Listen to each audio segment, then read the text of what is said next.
a fifth, if he misses this weekend, will not now count as a suspension. Yeah. So maybe all round it's just best to say, right, look, let's take it. Appealing it might actually lead to a frivolous appeal. It could actually be turned into 2. So just take your medicine and get through the weekend, because O'Nien will presumably revert to centre-back at the weekend. We'll come back to that specific point in just a second. Chris Mepham's red card, it probably is a red card, isn't it? No, not for me. No? See, no, I don't know if you see. And as Barnesy said there, first viewing, again, I thought he's made a great challenge. Yes, you see it back, he doesn't win the ball, but for me, Campbell takes a touch and he's going away from goal. Dan Ballard's coming across. I think he's going to get, because his next touch he's got to obviously reshape and go towards goal. And I think Ballard's across on the cover. I thought it was a yellow. And on theirs, I know we're going on about Robinson and this double jeopardy rule. Yeah. You know, Tommy goes past him there, it's a clash of knees. Yeah, it's a penalty. Tommy's next touch is a strike on goal, isn't it? So, but, yeah. You know, obviously you get the penalty. They deem that enough punishment, really. But obviously Patrick hasn't tucked it away, so, you know. Because that's the thing, just to drill down on that a little bit, it's the fact that it's classed as a genuine attempt to play the ball. Now, that in itself is subjective, but the point being, if he tugged his shirt, if he pushed him in the back, that's a red card and a penalty. The laws say if it's a tackle that they're trying to play the ball, then you're not going to be given a red card and a penalty, because that is deemed to be too much punishment, essentially. So that, I think, is the fundamental difference between the two. Yeah, I mean, it was a heated. I think on the night it was. I think the Mepham decision as well was that the crowd influenced the referee. I think, initially when we saw the tackle, there didn't seem to be an indication that the referee was going to send him off. But then the players did crowd Gavin Ward, and the crowd were crying for him to be shown a red card.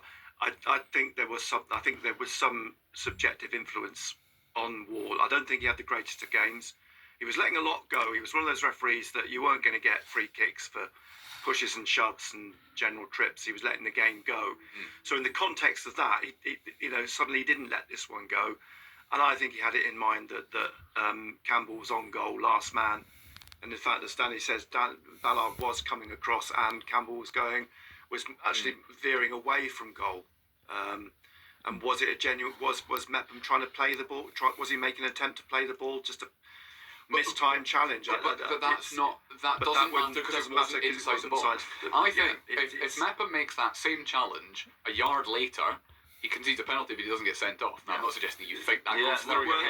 So in a way, so therefore you've got that ambiguity over that rule, if you like. But partly, it's either inside the box or it's not. And the point I'm making is if he can make that challenge outside the box, it's deemed a red card. But he makes that challenge inside the box, it's deemed a penalty, but not a red card. Yeah, but because a penalty is a greater advantage to the team than a free kick outside the box. It's still. It doesn't matter where it is. Come on, but look, it shouldn't. It's either one or the other. You can't have it as one if it's inside the box and there's something else if it's outside the box. It's either a red or a yellow. And just because it's a penalty, but it doesn't matter. It doesn't matter. If it's a penalty, it's a penalty, and if it's a red card, it's a red card. It doesn't matter whether it's inside or outside. Just because it's a penalty, we can't send them off because it's a genuine. Yeah. You can't have two sets of rules. It's stupid. Okay. Yes, people will think it's stupid. Yes, those are also the rules, which is why what happened. But you could disagree with the laws as they are. We do. Yes, we do. Players, But it is what it is, and he's suspended. So let's move on. Exactly. And because he's suspended, another shift about of a back four. Well, I asked Reggie Zata with Mepham presumably suspended because I haven't had a categorical from the club that they're not going to appeal it, but I think that the feeling is they are not. If he's suspended the weekend, O'Nien presumably reverts to the centre.